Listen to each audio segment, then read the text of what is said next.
Fala, torcedor e torcedora! Tá começando o primeiro episódio deste quadro chamado Na Medida do Nordeste. Um quadro que vai falar sobre o desempenho dos 4 nordestinos na Série A cada rodada, após cada rodada, e dando um parâmetro para os próximos jogos dos clubes. Vamos falar de Fortaleza, Ceará, Bahia e Sport, que são os 4 representantes do Nordeste na Série A. E vai ser sempre na sequência de jogos. Por exemplo, nesta primeira rodada, o Bahia jogou primeiro, depois o Fortaleza, depois o Ceará e por último o Sport. Então vamos seguir essa linha aqui, começando pelo Bahia. Então deixa o like, se inscreve, ativa o sininho para não perder nada, porque vai ter muito conteúdo ao longo dessa temporada, né, de 2021. E só lembrando, aqui no canal Fute na Medida TV tem lives pós-rodada. Logo ao fim da rodada já tem live aqui, então ativa o sininho para o YouTube te notificar quando a gente começar as lives. Vamos começar pelo Bahia. O Bahia, que recebeu o Santos em Pituaçu no sábado às 8 horas, venceu o Peixe por 3-0. O Santos, que não vive um bom momento, foi eliminado no Campeonato Paulista e na Libertadores. E o Bahia, que não tem nada a ver com isso, venceu, jogou melhor, foi superior, mas vamos desde o início. O Bahia já era um time que atacava ali no primeiro tempo, trabalhava a bola, organizado dentro de campo. Mas depois o Santos deu uma quebra nisso do Bahia, foi tocando a bola, ganhando posse de bola e atacando aí com Lucas Braga e Marinho. Aí a gente puxa para a defesa do Bahia. Muito bem postada, a defesa do Bahia cortou a bola do Lucas Braga e bloqueou o chute do Marinho, que é um jogador muito perigoso, o principal jogador do Santos. Teve um lance com o Rodriguinho, que foi o melhor lance, foi a melhor chance do Bahia no jogo, né? Ali aos 40 minutos do primeiro tempo, se eu não me engano. O Rodriguinho recebeu a bola ali e tirou do goleiro, mas bateu para fora. Foi marcado impedimento, mas se tivesse sido gol, o VAR teria dado o gol, pois o Rodriguinho não estava em impedimento. Além desses lances, teve um chute do Tarciano para fora, um cabeceio do Gilberto, que foi meio desequilibrado, e o Rodriguinho também teve um chute interceptado. O Santos levou pressão do Bahia, o Bahia foi para o ataque, né? E criou chance logo no início da partida também. Antes da gente ir para o segundo tempo, é importante ressaltar que o Bahia estava saindo com o Rossi, tentando sair em contra-ataque com o Rossi, ainda na primeira etapa. Mas foi na segunda etapa que isso teve efeito. Teve 2 gols do Tarciano, o Bahia fez 3 gols no Santos em 7 minutos. 2 desses 3 gols foram do Tarciano, com 2 assistências do Rossi pela direita. Rossi usando sua velocidade ali. E o outro foi marcado pelo Juninho, fechando a goleada em 7 minutos. O Bahia atropelou o Santos, dominou o jogo e nessa primeira rodada pontuou, conseguiu os seus 3 pontos dentro de casa e está em segundo lugar na tabela. O que esperar do Bahia no próximo jogo? Ainda não vamos falar do próximo jogo do Bahia na Série A. Lembrando, quarta-feira tem Copa do Brasil. No caso, quarta-feira amanhã, o Bahia vai enfrentar o Vila Nova em Goiânia às 4h30. O Bahia é muito superior ao Vila Nova, né, tecnicamente. Até porque o Bahia, esse ano, o Bahia tem que buscar algo maior na Série A. O Bahia não tem que somente brigar por uma Sula, nem muito menos para não cair. Tendo em vista os anos de experiência que o Bahia tem na Série A, anos e anos indo para a Sula, o Bahia, essa é a Série A que o Bahia tem time qualificado para buscar algo maior. Uma pré-Libertadores ou até mesmo uma Libertadores, né? Quem sabe. Então, o Bahia, ele é um time que é favorito para vencer o Vila Nova com tranquilidade. Se o Bahia jogar o que jogou contra o Santos, ou melhor, se organizar dentro de campo, jogar jogar apertando o Vila Nova lá em cima, saindo com velocidade com o Rossi, sendo eficiente na hora de finalizar, jogando com humildade, respeitando o adversário, a tendência é que o Bahia vença essa partida, vence esse primeiro jogo e leve uma boa vantagem para o segundo jogo, podendo até poupar alguns jogadores, tendo em vista a parte física, né? Já pela Série A, o Bahia vai enfrentar o RB Bragantino às 21 horas, fora de casa. O Bragantino, que bateu a Chapecoense por 3-0 nesta rodada, é um time que tende a dar trabalho mais para o Bahia, né? Tende a ser um jogo mais difícil do que foi contra o Santos. Mas o Bahia tem que se impor nesse jogo contra o Bragantino, apesar de ser fora de casa, apesar da qualidade que tem o Bragantino, o Bahia também tem jogadores qualificados. Tem que saber, tem que ser cirúrgico nas finalizações, montar essa defesa bem postada para não tomar o mínimo de gol possível, nem tomar gol, e matar o jogo como matou contra o Santos, né? Em 7 minutos o Bahia em 7 minutos o Bahia finalizou. O Bahia finalizou o jogo ali, 3-0. Se fizer isso contra o Bragantino, a tendência é vencer mais uma partida. Porém, vai ser um jogo difícil para o Bahia. O Bahia, que ao fim dessa primeira rodada, ficou em segundo, atrás somente do Bragantino. E em cima do Ceará, que o Ceará que está em terceiro. Já vamos falar de Ceará e Fortaleza e do Sport, né? Bragantino, Bahia, Ceará, ali com 3 pontos. São os times que venceram, estão ali na parte de cima da tabela. Já o Santos termina na parte de baixo. Agora falando do Fortaleza. O Fortaleza, que foi até o Mineirão no domingo, às 11 horas, enfrentar o Atlético Mineiro. O Atlético Mineiro é uma equipe muito forte, uma equipe que está tendo um alto investimento com jogadores como o Hulk, Vargas, Nátio Fernandes. Então, o que é que as pessoas esperavam do Fortaleza? Esperavam uma postura mais defensiva, jogando por uma bola, acuado ali. Mas, entendo, este não é o perfil do time de Juan Pablo Vojvoda. Vojvoda cobra a intensidade dos jogadores, não tem medo de jogar, e foi o que aconteceu. Fortaleza, apesar de ter sofrido no início da partida, errando passes ali atrás e contando com as defesas do Felipe Alves, como sempre, sendo destaque do clube nas partidas, Fortaleza soube impor o seu ritmo de jogo. Fortaleza não deixou o Atlético Mineiro jogar em certos momentos da partida, apertando lá em cima, como gosta de jogar a Vojvoda, como Fortaleza tem jogado ultimamente, com 3 zagueiros, Benevenuto, Tite e Tinga. Vamos falar do Tinga, que no segundo tempo, ali no final, antes do gol da virada, o Tinga, salvo que seria o segundo gol do Atlético, o Vargas driblou ali dentro da área, já ia chutar, chutou, e o Tinga tira a bola nos últimos momentos ali, e bota para fora e vibra. Então, torcedor, é importante ver essa vontade de vencer dos jogadores. É importante ver esses jogadores honrando a camisa. Porque isso só tende a beneficiar o Fortaleza. A gente viu que o David entrou no segundo tempo. O David, que é um jogador que estava sendo titular em todas as partidas do Fortaleza. Mas isso é importante para dar oportunidade para outros jogadores, para um outro estilo de jogo que pode a vida dar certo, e deu. E também motiva o David, ao entrar no segundo tempo, entrar mais descansado, já que é um jogador com velocidade e com muita força, entra mais descansado e quer mostrar serviço para o treinador para, na próxima partida, ser titular. Entra bem no segundo tempo. David é o cara da assistência para o segundo gol do Pikachu. Aí a gente já fala do Iago Pikachu. Se ele ainda não mostrava que veio, mostrou contra o Atlético Mineiro. Foi decisivo. Está na seleção da rodada do Brasileirão. Fez 2 gols, o do empate e o da virada, né? O Fortaleza que tomou um gol meio duvidoso ali, para mim não foi pênalti, né? O Hulk converteu, mas tinha Iago Pikachu para empatar. Os 2 gols foram parecidos, foram pela direita, com o Iago Pikachu finalizando forte. O segundo foi ainda um chute assim na diagonal ali, indo em direção ao ângulo, um baita de um golaço do Iago Pikachu, que o Vojvoda colocou ele no segundo tempo, já que ele é um jogador que consegue atacar bem e defender bem. Tem um jogador com muita velocidade, eficiência e soube ser decisivo. Mostrou que lá que veio. É diferente o estilo de jogo do Fortaleza. É usado 3 zagueiros, assim como o Crespo no São Paulo usa, assim como o Abel Ferreira às vezes usa no Palmeiras.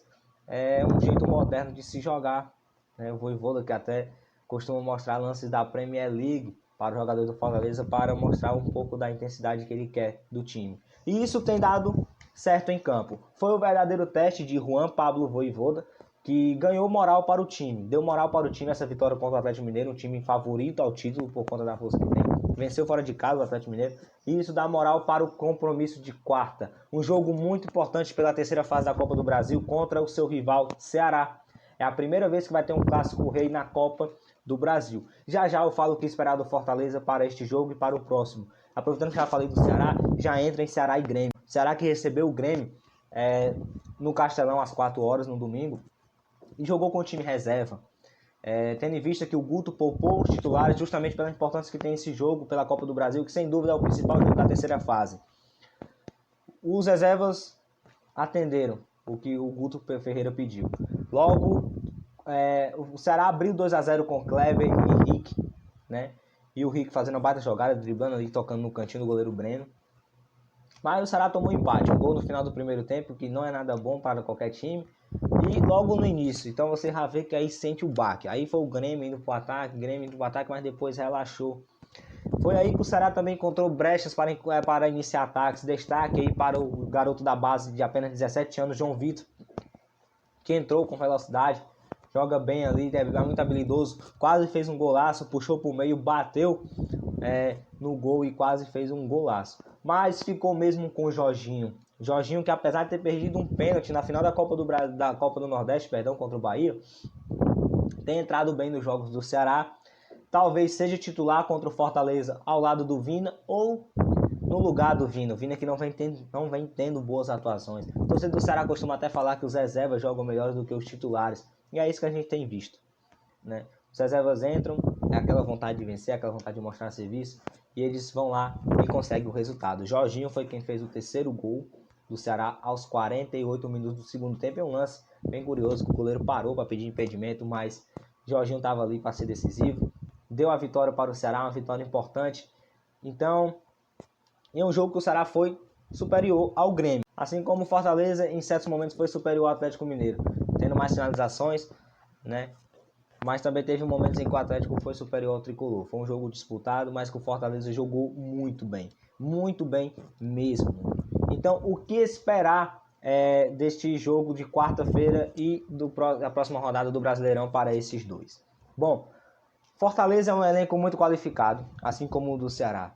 Fortaleza, que em menos de um mês com o Juan Pablo Vojvoda, a gente viu um desenvolvimento muito melhor, uma evolução muito grande. Um time que vem jogando muito bem. Fortaleza ainda não perdeu o Clássico Rei nessa temporada, foram 3, uma vitória e 2 empates. Um desses empates deu o título para o clube do Campeonato Estadual, em cima do Ceará. Mas o Ceará é uma equipe também qualificada e que vai vir com os titulares descansados. Então, torcedor, cansaço não vai ser a desculpa, todos nós sabemos disso porque eles foram poupados. Mas a tendência é que seja um ótimo jogo, um jogo muito disputado, que a gente espera que os clubes atendam à expectativa do torcedor, tanto do torcedor tricolor como do torcedor alvinegro. O Fortaleza deve entrar com esse mesmo esquema de 3 zagueiros, só não podemos ter certeza se vai ser um 3-4-3 ou um 3-5-2, mas deve ir com 3 zagueiros, é a forma de jogo que tem dado certo para o Fortaleza. O Ceará deve entrar com aqueles titulares que a gente já conhece, Richard, Gabriel Dias, né, Vina ou Jorginho. A dúvida, o X da questão está aí, se vai ser Jorginho ou Vina. Eu optaria pelo Jorginho pelo momento que o jogador vem vivendo. A tendência é que o Ceará defenda um pouco mais no início do jogo, jogando ali por uma bola, o Fortaleza atacando mais. O Fortaleza costuma apertar lá em cima na saída de bola, fez isso com o Atlético Mineiro. Imagino que não vai ser diferente com o Ceará. É o perfil de Juan Pablo Vojvoda, apertar lá em cima com intensidade, não deixar o adversário jogar. Mas também deve ter um certo momento do jogo em que o Fortaleza vai buscar se defender mais, até para tentar descansar um pouco. O próximo jogo pelo Brasileirão de ambas as equipes vai ser, do caso do Ceará, vai ser sábado às 19 horas na Vila Belmiro contra o Santos. Um Santos que já falei aqui que não vem bem, tende a ser um jogo em que o Ceará pode sim sair com uma vitória, jogando bem lá, impondo seu ritmo de jogo, sem medo de jogar, indo para cima do Santos, tende a vencer. Já o Fortaleza vai enfrentar pela segunda rodada do Brasileirão Série A o Internacional no domingo. Vai receber o Internacional aqui na Arena Castelão. É um jogo difícil para o Tricolor. Vai ser mais um time forte a enfrentar, mas que na minha visão não é um time tão forte quanto o Atlético Mineiro. Acho o Atlético Mineiro mais forte que o Internacional, mas não quer dizer que o jogo não vai ser difícil para o Fortaleza. Vai ser um jogo difícil sim, mas se o Fortaleza atacou com intensidade, não tem medo de jogar fora de casa, aí o ideal é que o Fortaleza faça o mesmo no Castelão. Vá para cima do Internacional, jogue com humildade, com personalidade, como costuma falar, e com intensidade, como costuma falar o Vojvoda, e não tenha medo de jogar. Tendo um time organizado dentro de campo, sabendo o que fazer, uma defesa bem postada, o ataque sendo eficiente, a tendência é que o Fortaleza consiga vencer o Internacional se jogar dessa forma, com organização e não tomando gols, e quando tiver a chance de finalizar, que bote a bola para dentro e balance as redes. Assim vai conseguir, quem sabe, vencer o Internacional. né? Não pode cometer erros com um clube como o Internacional, que é um time forte, qualificado, que não deixa aí de ser um candidato a brigar pelo título, já que brigou ano passado também. Com o fim dessa primeira rodada, o Ceará terminou em terceiro com 3 pontos e o Fortaleza em quarto com 3 pontos. Para finalizar, vamos falar do Sport. O Sport que foi até o Beira-Rio enfrentar o Internacional na noite de domingo e empatou em 2-2. O Internacional que começou vencendo por 2-0, né? Mas o Sport foi lá e buscou. Mas vamos falar um pouco do que foi o jogo. A gente viu uma superioridade do Internacional. Até porque o Sport é um time um pouco limitado, né? Mas que é um time que teve uma reação, isso é importante, torcedor. Importante reparar nisso, teve uma reação contra o Internacional, que é uma equipe forte, uma equipe qualificada, né? E mesmo tendo sido um jogo em que o Inter dominou. Os gols, né, foram marcados aí do Inter, foram marcados pelo Edenilson de pênalti e pelo Lindoso. E o Thiago Neves e o André descontaram para o Sport. Já vamos falar aí do André. O Sport ele entrou com aquela ideia de jogar por uma bola. Foi se defendendo ali com 2 linhas de 4, né? Mas a defesa suportou apenas até os 15 minutos. Quando o Sander acabou cometendo um pênalti no Caio Vidal. E aí o Edenilson foi lá e converteu. O Inter dominava as ações do jogo, tendo aí o maior posse de bola, mas aos 35 minutos foi quando o Sport teve aí a sua melhor chance. Após uma cobrança de falta, o Thiago Neves cabeceou, o Lomba fez uma linda defesa no reflexo. O Thierry chutou forte, mas o goleiro também saiu rápido e impediu o gol adversário, né? Pouco depois, aos 43, o Lindoso ele aumentou o placar de cabeça e aí você imagina, né, torcedor? 2-0, Beira-Rio, domínio do Internacional, você imagina o quê? Que ainda estava uma derrota decretada, mas a gente tem que lembrar o seguinte, o Nordeste, né, é arretado, como está aí na frase aí, na arte do vídeo. É o futebol arretado. O Sport não desistiu, foi para cima, né? Com um pênalti aí que teve do Thiago Neves, o Thiago no lance envolvendo o Thiago Neves, que ele dá um toque de calcanhar, a bola pega no braço do Maurício. Para mim, foi pênalti. Deixa até aqui uma crítica que veja aí, respeito à opinião do comentarista, né? Mas que fala que a regra mudou. Agora o árbitro tem que analisar se o movimento do braço foi natural para impedir a passagem da bola. Você recuou. O Maurício fez esse movimento aqui, o braço não estava colado. Bateu e ele recuou. Não teve a intenção de pegar a bola, mas ele estava com o braço pouco esticado. Então, para mim, isso é pênalti. Trabalhou ali a trajetória da bola, que poderia vir ser um lance perigoso, né? Eu deixo uma crítica, né? Porque, tipo, a regra muda, fica mudando.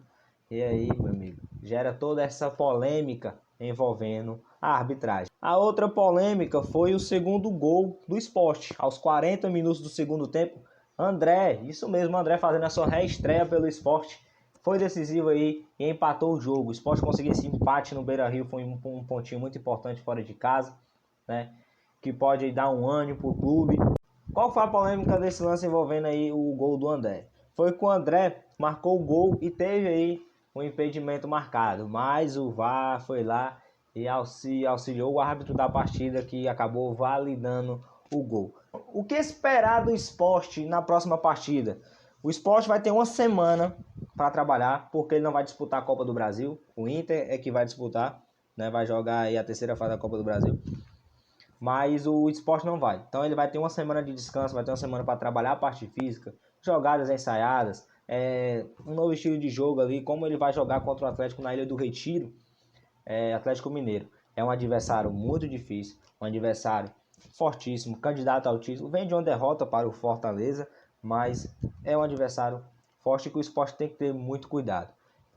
Na minha visão, o Sport vai montar, mesmo dentro de casa, um estilo defensivo, talvez essas mesmas 2 linhas de 4 que jogou contra o Inter, mas tentando defender mais, tomando o mínimo de gols possíveis. Tomou 2 do Inter, imagino que o Sport, eu tenho certeza que o Sport não quer tomar 2 gols nessa partida contra o Atlético Mineiro.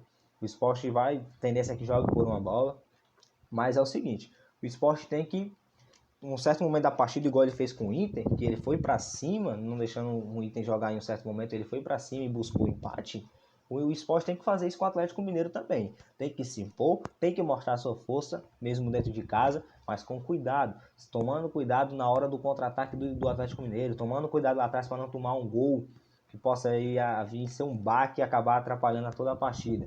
Quando o Sport chegar ali na frente, o Sport tem que ser cirúrgico. Quando tiver chance, que balance as redes, porque fazendo 1, 2 gols vai deixar o time mais tranquilo ainda para jogar, mais tranquilo ainda para se defender e pôr ali o estilo de jogo, as estratégias que treinou a semana toda. Obrigado por ter assistido até aqui. Deixa o like. Se ainda não se inscreveu, se inscreva. Ativa o sininho aí para não perder nada. Lembrando que a gente tem live pós-rodadas. Então, se você for inscrito e ativar o sininho, o YouTube vai te notificar dessas lives para que você não possa perder nada. Conteúdo aqui é o que não falta. Na medida do Nordeste. Ô futebol arretado. Fui!